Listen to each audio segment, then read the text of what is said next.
Earlier, I quoted the motto that Antonio Gramsci repeated during his many years in prison. Pessimism of the intellect, optimism of the will. This is not just a hopeful couplet to console us while we wait for things to improve. It's an injunction to action. It's not the anonymous forces of history that brings down the dictator. It's collective human action. It may be the cumulative effects of small acts of protest leading to small changes, or large ones like Extinction Rebellion and the Stansted 15 who blocked a deportation flight. It may be the threat of the good example. We are for justice and mercy and truth and peace and true freedom, that they may be exalted in our nation. While I was writing this lecture, I went back to Sri Lanka for a week because it's where my mother comes from. Things don't always go right in Sri Lanka any more than in the rest of the world. But what I particularly appreciate is the ubiquitous Sri Lankan response to difficulty and disaster. When the railway breaks down, or the shower fails, or the flight is cancelled, the Sri Lankan replies with the deathless phrase, "What to do?" What to do does not mean what shall we do. It's not a request for help. It's an admission that the situation is helpless. It communicates a sense of fatalism and acceptance. What to do suggests that there are some things one just has to put up with. There's no use fighting everything. Some fates just have to be endured, like Job with his boils. Sometimes overthinking is the worst response. Sometimes fighting is the worst response. Acceptance helps. Distraction is good. For example, when enduring chronic pain, not focusing on the problem is best. Evidence shows that when people with chronic pain have solicitous partners, they experience more pain. They report worse pain. In other words, if someone is always asking you about your pain, then you'll focus on your pain and feel it more acutely. If everyone ignores it and you find distractions, then the pain will be less present and thus less of a problem. I'm not simply suggesting mind over matter. The pain is real and doesn't go away, but the more you concentrate on it, the worse it gets. I feel that what is true of physical pain may be true of many problems and difficulties in life. Often, we seek to control things by understanding them. If we see what caused them, we might be able to solve them, or else at least prevent them recurring. Yet many difficulties cannot be understood, or else cannot be prevented. In these cases, maybe we just have to find ways to endure. It's an exercise in understanding our limitations. Disasters happen. Medicine fails us. Not everything can be fixed. Helpless does not mean hopeless, and resignation is not the same as despair. Hope is a necessary approach for everyone, a buttress against despair. Philosophers define hope as a desire for a state of affairs coupled with the belief that it is possible, even if not certain.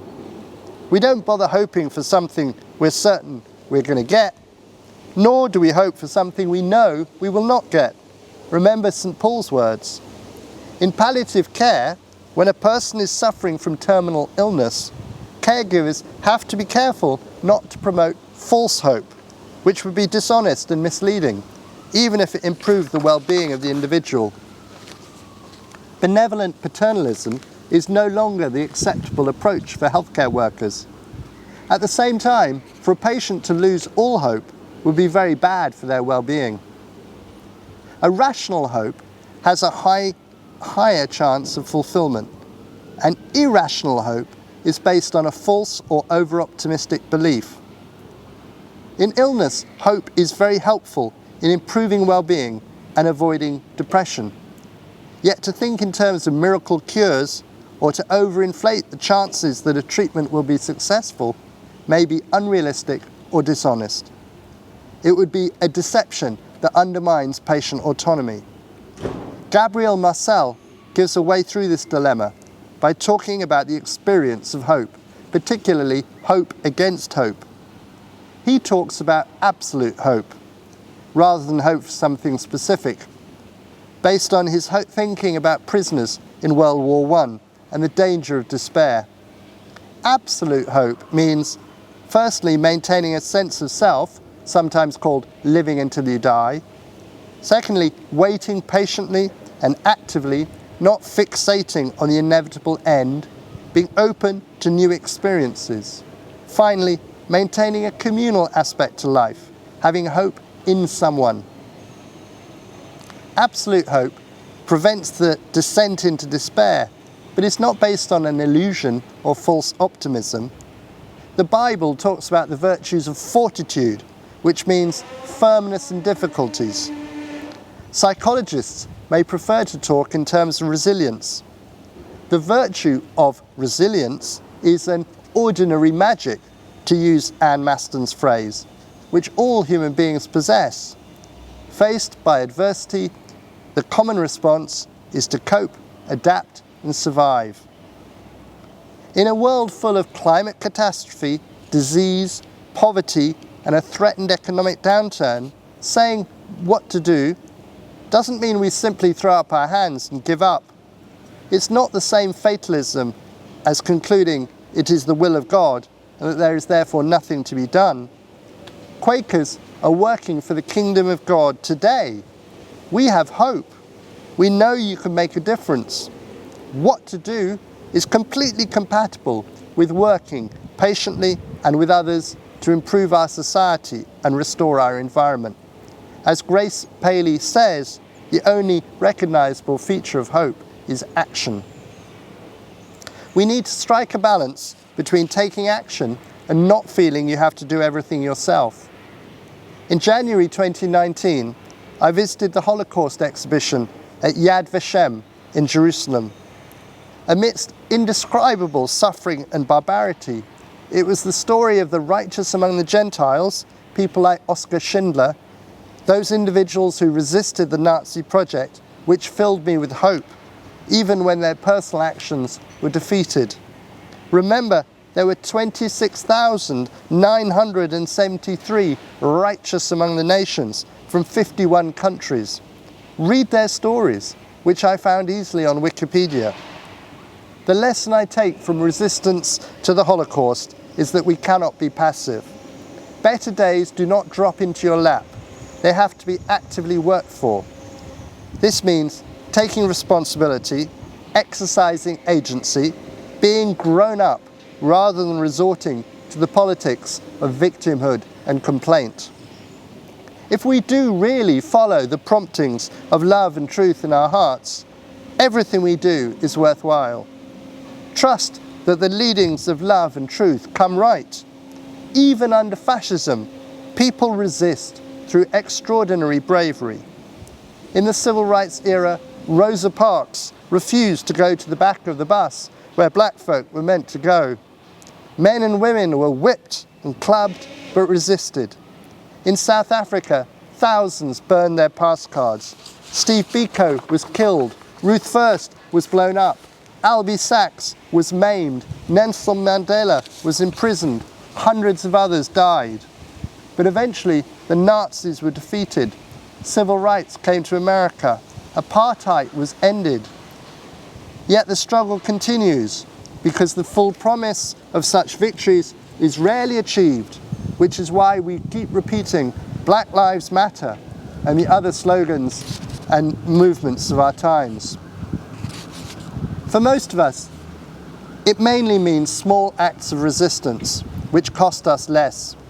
They are not substitutes for the big actions, but they're part of the same story. The people who voluntarily agree to take fewer flights, to eat less meat, to contribute towards food banks, may not be solving the problems we face, but they are doing their bit too. We need to challenge the dominant instrumentalism, to say that things and people and relationships and places are important in themselves, not just as a means to an end. We need to challenge individualism, the pursuit of individual greed, which means that the things we have in common, the global commons, are threatened. I think it's a matter of inner outer and across. Inner may mean changing your own lifestyle. Outer may mean working for change in the world. Across may mean making connections with other people, which will make both the inner and the outer work more likely to succeed. We need to be clear about what is about our lives and lifestyles and what is due to wider structures. We need to change lifestyles. I think of this as our inner work. We need to work for change. I see this as our outer work. To make both succeed, we need to make connections. I see this as us working across barriers. We are all interdependent. We do better with others. Inner, outer, and across. We have to have all three to fully realize the potential that each of us have and to make the difference that we can make together and to do it as one. Doing good on our doorsteps, in our kitchens, is not enough unless we make public good break out in the world. And we cannot make that happen unless we link up with others, regardless of who they are and what they bring. Joanna Macy and Chris Johnson talk about active hope, which for them is a practice with 3 phases. First, we need a clear view of reality. Second, we need to identify what we are hoping for so we know which direction to go in. Third, we need to take steps to move in that direction. Rather than either the business as usual narrative, in which nothing needs to change, or the great unravelling narrative, in which we're going to hell in a handcart, they offer the story of the great turning, where we find and offer our gift of active hope and develop new, life-sustaining systems and practices. Enthusiasm is a valuable, renewable resource. The work is difficult, but it is worthwhile. To ask, where is the hope, is to ask, where is the cause that can inspire not just us, but the whole world? Where we can bear witness, where we can make a difference, where we can change things. That will be different for each of us, but we can definitely make a difference, small or large. We are for justice and mercy and truth and peace and true freedom, that these may be exalted in our nation. Remember Archimedes, the Greek engineer and thinker, who said that he could move the world if he had a lever and a place to stand. So what is our lever? Our lever is love. And where must we stand? Where we find ourselves. Where we sit and stand right now as we hear this and as we read this. Love is our lever. Here is our place to stand.